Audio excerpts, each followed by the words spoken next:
8 blown save opportunities, 3 straight Octobers, 3 different ways for a Phillies season to come apart. Here's the crazy part. Philadelphia already has an all-star closer with a 1.38 ERA. Yoan Duran has been dominant, and somehow the bullpen is still the biggest threat to this season. That sounds impossible until you look at the inning before Duran. The Phillies do not need another headline just for the sake of making one. They need one arm that can carry a lead from the 7th inning to the 9th. And if Dave Dombrowski spends his best trade chip on the wrong fix, this aging core may not get another clean shot. Because right now, everybody is arguing about a right-handed bat. Some fans want T.A. Eric Screwball. The Phillies are reportedly checking on outfielders, starters, and multiple relievers. But only one of those moves attacks the exact failure that has ended their last 3 postseasons. So forget the biggest name for a minute. The real question is simpler. What move gives this team the best chance to survive October? To understand why the deadline matters this much, remember where the season started. The Phillies opened 9-19. Rob Thompson was fired. A team built to contend looked old, slow, and in danger of being buried before summer. Then Don Mattingly took over and the entire season flipped. From that change through the All-Star break, Philadelphia went 45-24. That was tied for the best record in baseball over that stretch. The Phillies reached the break at 54-43, only 2 games out of first place in the National League East and holding the second wildcard position. Fangraphs gave them an 86% chance to make the playoffs. But there is a warning attached. Their remaining schedule carried the 4th highest opponent winning percentage in Major League Baseball. That changes the deadline calculation. This is not a desperate team trying to fake contention. It is a real contender that already survived its crisis. The rotation has playoff caliber front-end talent. Kyle Schwarber and Bryce Harper are still producing like stars. Brandon Marsh has been one of the lineup's most reliable hitters, and the city just watched its own players take over All-Star Week in Philadelphia. But the comeback also creates pressure. The Phillies did the hard part. They rescued the season. Now they cannot reach August with the same obvious crack in the roster and pretend hope will seal it. The easy argument is the lineup. DOH-less Garcia suffered a torn lat muscle that is expected to cost him the rest of the season. Without him, the Phillies have rotated Derek Hill, Edmundo Esose, Gabriel Rincones Jr., Justin Crawford, and Brandon Marsh through an outfield that needs more right-handed impact. And the middle of the order has not supplied enough protection. At the break, Trey Turner had a .639 OPS, Alec Bohm was at .632, JT Real Muto was at .634. Schwarber and Harper are carrying a lineup that becomes much easier to navigate when 3 important right-handed hitters are producing at that level. That is why the reported names make sense on paper. USA Today reported that Philadelphia had considered Joe Adell and Lourdes Gore E.L. Jr. Adell had 13 home runs and a .693 OPS. Gurriel was still working back from a torn ACL and had only a .564 OPS through 45 games. There's a difference between adding a hitter and fixing the offense. A marginal corner outfielder can deepen the bench, improve a platoon, or punish a left-handed matchup. But if Turner, Bohm, and Realmuto do not hit, Joe Adell does not transform this lineup by himself. And the current version of Gurriel may not be an upgrade at all. That is the trap. Dombrowski cannot spend meaningful prospect capital just to say he acquired a right-handed bat. If the market produces a real middle-of-the-order difference maker, listen, if it produces a sub-700 OPS patch, the better move is to trust the stars already here and spend the serious capital somewhere it can change every close playoff game. Now look at the postseason pattern. In the 2023 National League Championship Series, Craig Kimbrell lost games 3 and 4 on consecutive nights. In Game 4, he surrendered 3 runs in the 8th and blew the save. Philadelphia had been 2 wins from the World Series. The bridge collapsed in the 2024 Division Series against the Mets. The Phillies bullpen posted an 11.37 ERA. According to MLB, that was the 5th highest bullpen ERA by any team in a postseason series with at least 10 relief innings. 6 months of regular season success disappeared in 4 games, then came 2025. Matt Strom gave up Teoscar Hernandez's go-ahead 3-run homer in Game 1 against the Dodgers. In the deciding Game 4, Ori on Kerkering made the throwing error that ended the season in extra innings. Not every one of those losses belongs entirely to the bullpen. The offense also vanished for long stretches. Defense mattered. Managers made choices under pressure. October is too complicated for one easy villain, but the pattern is real. MLB's own deadline analysis counted 8 blown save opportunities by Phillies relievers across the last 3 postseasons, 8 chances to protect the lead, 8 moments when the game changed after the starter left. That is why the 8th inning matters more than a flashy rumor. A postseason rotation can shorten. Zach Wheeler, Chris Tuifer, Sanchez, and Jesus Luzardo can take the first 18 to 21 outs. Duran can take the last 3. The championship question is who gets the outs between them. Duran is not the problem. He is the reason the problem is so clear. At the break, Duran had a 1.38, ERA 24 saves, 50 strikeouts, and only 6 walks. He had blown 1 save. When the Phillies hand him a 9th inning lead, the game changes shape.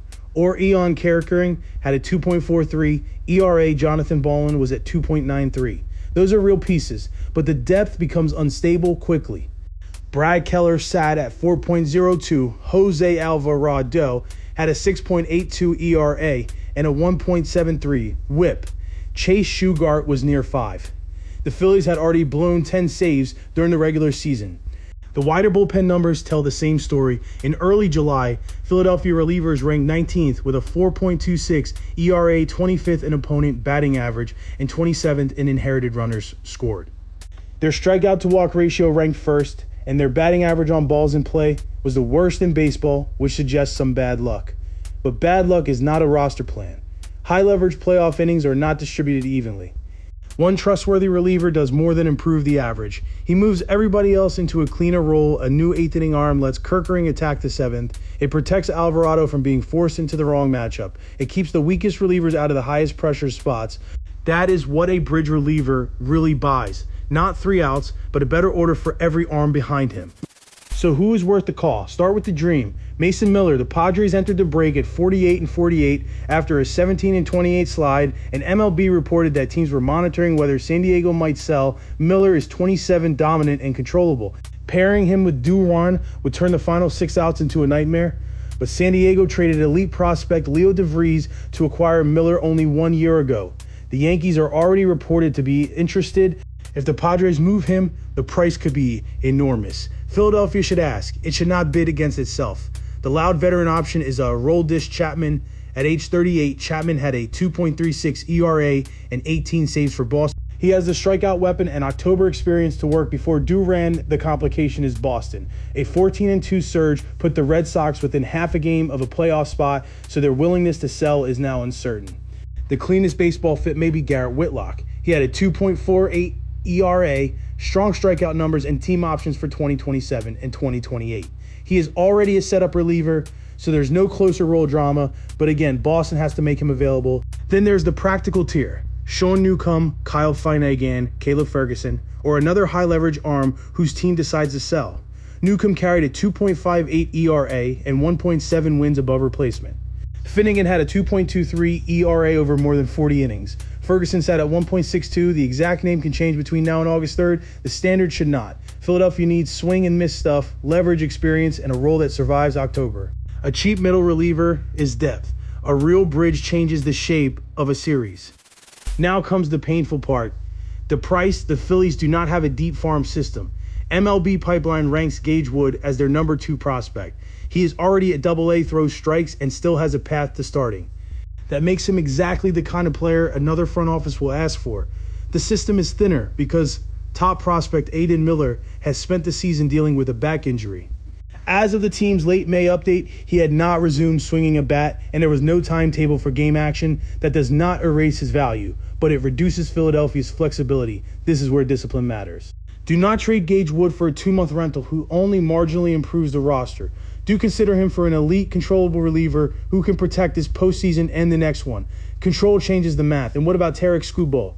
He is a 2-time Cy Young winner and a pending free agent. Any team gets better by adding him.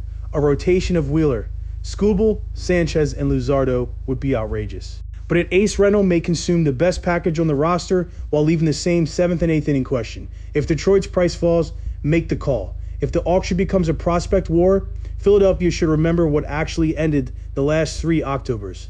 The goal is not to win the rumor cycle. The goal is to build 27 postseason outs. Here's the deadline plan that makes the most sense. First, acquire the best true bridge reliever the market allows. If Mason Miller becomes realistically available, be aggressive but not reckless. If Boston sells, Whitlock is the role fit. If neither happens, target the best controllable arm from the practical tier and add a second reliable reliever behind him. Second, add a right-handed outfielder only at the correct cost. Adele has power and athleticism, but his current production does not justify a premium package. Gurriel would be a rebound bet, either can help as a platoon or depth move. Neither should block the bullpen upgrade. Third, leave room for the internal lineup correction. Turner, Bohm, and Realmuto are not role players the Phillies can casually replace in July. If they perform near their established levels, the offense becomes dangerous without a blockbuster. If they do not, no realistic deadline bat is saving the entire lineup. That approach is less exciting than collecting the biggest names. It is also how a contender solves the game it will actually have to play. Picture October. Wheeler gives you 6, Kirkering handles the 7th, a new leverage arm takes the 8th, Durang closes the 9th. Suddenly Alvarado is a matchup weapon instead of a requirement. Ballin and Keller cover lower leverage spots. One acquisition has reorganized the entire bullpen. That is the move, not a souvenir, not a rumor, a structure. The Phillies are 54-43 because they refuse to let a 9-19 start to find them. They have an 86% playoff probability, a rotation that can win a short series, and enough star power to scare anybody. But the current core is not getting younger. Harper, Schwarber, Wheeler, Turner, Realmuto, and Aaron Nola are all at least 33. The window is open, but it is not waiting forever. So the verdict is simple: fix the bridge first, add the bat second. And do not spend the future on a name that fails to solve the inning that keeps ending Philadelphia's season. Now I want the honest answer. If Gage Wood is the price for an elite controllable reliever, are you making that trade? Put the arm you want in the comments. Subscribe to Philly Sports Truth for fast, evidence-backed Philly stories and Philadelphia sports analysis. Because between now and August 3rd, every rumor is going to sound important. We are going to separate the move that makes noise from the move that can actually win October.